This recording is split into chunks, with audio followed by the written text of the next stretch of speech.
Bayangkan ini sejenak. Ada sesuatu yang sangat sederhana, namun luar biasa kuat, yang diabaikan oleh sebagian besar pria tanpa mereka sadari.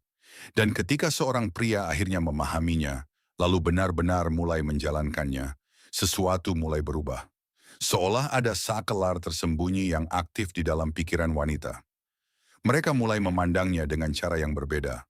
Hal yang aneh adalah sebagian besar pria akan menjalani seluruh hidup mereka tanpa pernah benar-benar memahami hal ini. Apakah Anda salah satunya? Jika Anda masih mendengarkan sampai sekarang, kemungkinan besar Anda tidak ingin menjadi bagian dari mayoritas itu. Anda sedang mencari sesuatu yang lebih dalam.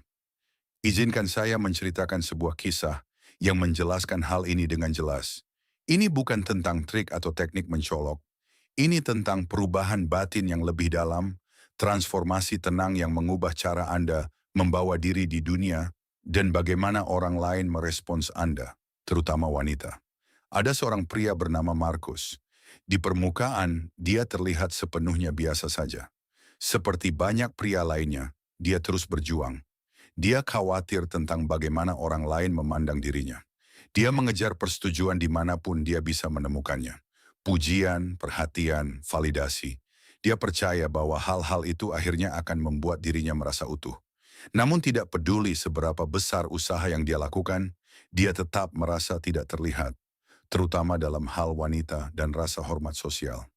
Lalu suatu hari, sesuatu berubah bagi Markus. Bukan karena video motivasi atau trik pengembangan diri yang cerdas. Dia menemukan sebuah gagasan kuno, sesuatu yang abadi dan telah teruji oleh waktu. Stoicisme. Pada awalnya, dia tidak benar-benar memahaminya. Dia bertanya-tanya apa yang bisa dia pelajari dari filosofi berusia ratusan tahun tentang kepercayaan diri atau daya tarik di dunia modern. Tetapi semakin dia mempelajarinya, semakin semuanya mulai masuk akal dengan cara yang belum pernah dia rasakan sebelumnya. Stoicisme mengajarkan prinsip yang sederhana namun sangat kuat. Kendalikan apa yang bisa Anda kendalikan dan lepaskan apa yang tidak bisa Anda kendalikan. Renungkan itu sejenak. Sebagian besar pria dikendalikan oleh emosi mereka. Mereka bereaksi secara langsung. Mereka menjadi marah, tidak aman, defensif. Mereka mengatakan hal-hal yang akhirnya mereka sesali. Mereka terus mengejar reaksi dari orang lain. Wanita menyadari hal ini dengan sangat cepat. Mereka bisa merasakan ketidakstabilan itu. Dan jika kita jujur, itu tidak terasa aman atau menarik. Seorang pria stoik terlihat berbeda karena dia merespons dengan cara yang berbeda. Dia tidak panik ketika hidup menjadi sulit. Dia tetap tenang ketika orang lain kehilangan kendali. Bayangkan sebuah ruangan yang penuh dengan kekacauan, orang-orang berdebat, emosi meluap di mana-mana. Dan di tengah semua itu ada Anda. Tenang, stabil, membumi, seperti gunung yang tetap berdiri kokoh di tengah badai. Kekuatan yang tenang seperti itu menarik perhatian tanpa perlu usaha. Wanita langsung menyadarinya. Marcus Aurelius, salah satu tokoh paling dihormati dalam filsafat stoik, pernah berkata, Anda memiliki kendali atas pikiran Anda, bukan atas peristiwa di luar diri Anda. Ketika Anda benar-benar memahami gagasan itu, kekuatan mulai tumbuh secara alami. Ketika Anda berhenti mengejar persetujuan dan mulai hidup sesuai nilai-nilai Anda sendiri, sesuatu yang kuat mulai terjadi.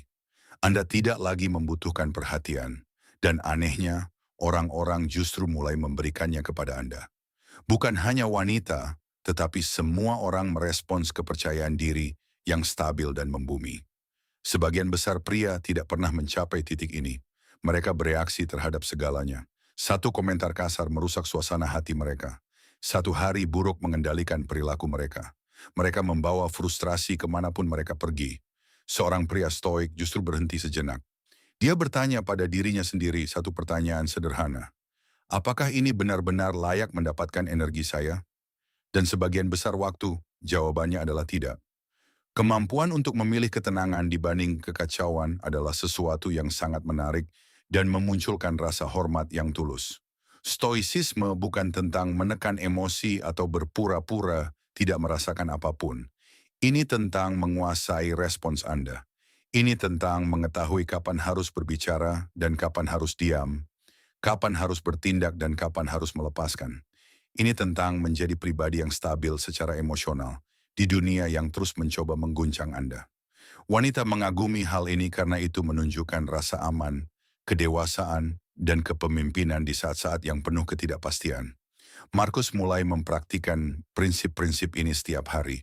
Dia fokus pada tindakannya sendiri, bukan pada pendapat orang lain. Dia berhenti mengejar validasi dan mulai hidup untuk dirinya sendiri. Perlahan, semuanya mulai berubah. Orang-orang mulai memperhatikan ketika dia berbicara. Wanita mulai menyadarinya tanpa dia harus berusaha keras. Dia tidak menjadi lebih keras atau lebih mencolok. Dia menjadi lebih tenang, dan kepercayaan diri yang tenang itu bekerja untuknya. Itulah paradoks yang gagal dipahami sebagian besar pria. Inilah kenyataan yang tidak nyaman. Kebanyakan pria akan mendengar pesan ini dan tidak melakukan apapun dengannya.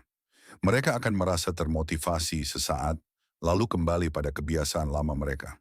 Tetapi jika Anda masih di sini, berarti Anda sedang mencari sesuatu yang lebih. Anda ingin bangkit di atas kebisingan. Anda menginginkan rasa hormat, bukan sekadar perhatian. Mulailah dari hal kecil.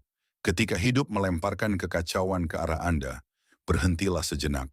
Tarik napas. Tanyakan pada diri Anda apakah itu benar-benar layak mendapatkan energi Anda. Latih hal ini setiap hari. Dan jika pesan ini benar-benar menyentuh Anda, jangan hanya menontonnya lalu melupakannya. Jalani itu. Jadikan itu bagian dari diri Anda. Setiap langkah yang Anda ambil menuju pengendalian diri adalah langkah menuju kepercayaan diri yang sejati. Sebelum Anda pergi, like dan subscribe channel ini. Bukan karena saya menyuruh Anda, tetapi karena itu menandai keputusan Anda untuk berkembang. Ini bukan sekadar konten, ini adalah sebuah sinyal.